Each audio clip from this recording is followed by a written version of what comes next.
लागि लाफिङ बनाइदिँदैछु। महिनाको चाहिँ लाफिङ एकदमै बेस्ट हो। सो म यो लाफिङ चाहिँ घरमै बनाइदिन्छु। अनि म यो मैदा चाहिँ बिहानै मुसिहालेर एकछिन फास्ट गर्नुपर्छ। अलमोस्ट बोधा बिना मेरो यो आटाको डल्ला पनि अलमोस्ट डन।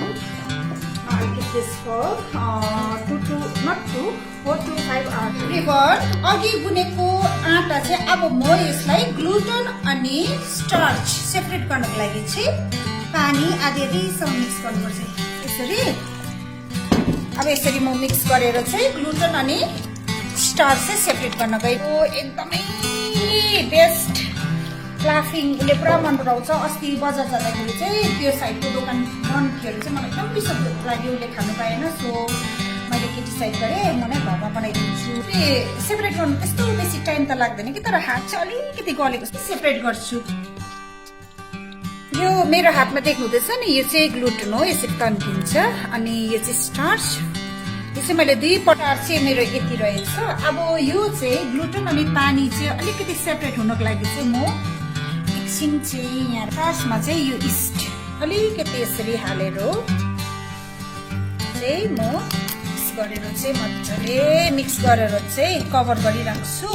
देन म चाहिँ यो लसुन, यो चाहिँ अचारको रेसिपी, लसुन यसरी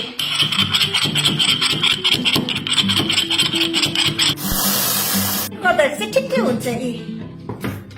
साह्रो ग्रिन पनि हुँदैन। यो लसुनलाई चाहिँ म टुकटुकेमा चाहिँ यसरी खिचाउँछु। भइसकेको छ।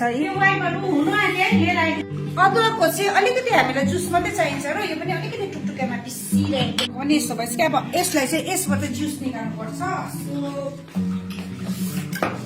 अब मेरो चाटै सबै रेडी भइसक्यो। अब चाहिँ यिनीहरूलाई हामी मिक्स गर्नुपर्छ। हेर्नुहोस् है, चाहिँ अब मिक्स गर्न गइरहेको छु।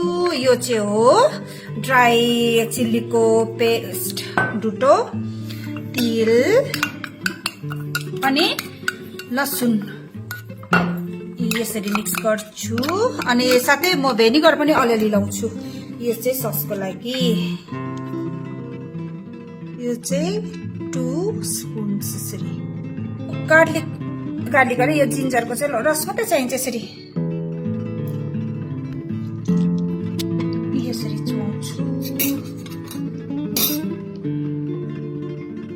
अलिकति सल्ट पनि हाल्नु पर्यो।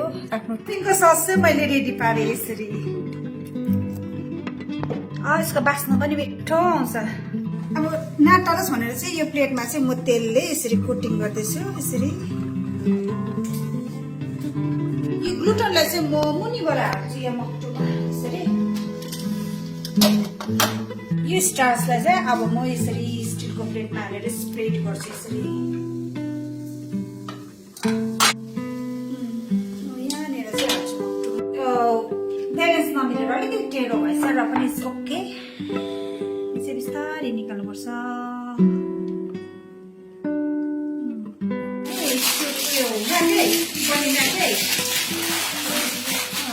यो चाहिँ म घरमै बनाइदिएको नि। ग्लुटन पनि रेडी भयो। अब यसलाई चाहिँ मजा रेडी। यो चाहिँ यसको सस हो। स्प्रेड गरेर चाहिँ आफ्नो अब कति खान्छ त्यो अनुसारै लाउनु पर्यो नि। बास्ना मिठो आउँछ हौ।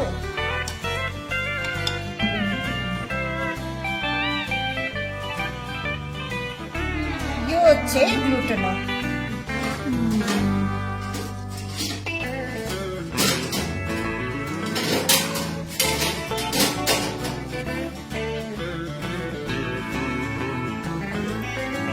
Laughing is ready. Yummy लाग्छ दिदी। यो अब मैले बनाएको यम्मी। कसो भयो सेल? मिठो भयो? बेबी मैमा त बेस्ट अब मम्मीले बनाइन्छ नि। हुन त मैले यो फर्स्ट टाइम बनाएको है लाफिङ। टुक्रेको हैन, टुक्रेको लाफिङहरु चाहिँ यसरी खाँदा पनि हुन्छ है। मिठो हुन्छ। Yummy yummy yummy. पकाऊ न नयाँ स्टाइल हो यो बनाइदिएको छु आफै बनाउँदै खाऊ आफै बनाउँदै खाऊ यम्मी मैले आज लाफिङ चाहिँ फर्स्ट टाइम बनाएको थिएँ तर पर्फेक्ट टेस्ट मिठो भएछ एकदम मिठो भयो साथै तर अलिकति के चाहिँ भयो भने ब्यालेन्स नमिलेर चाहिँ हाम्रो चाहिँ त्यो जुन स्टार्च हुन्छ नि त्यो चाहिँ डल्लो चाहिँ भएको छैन तर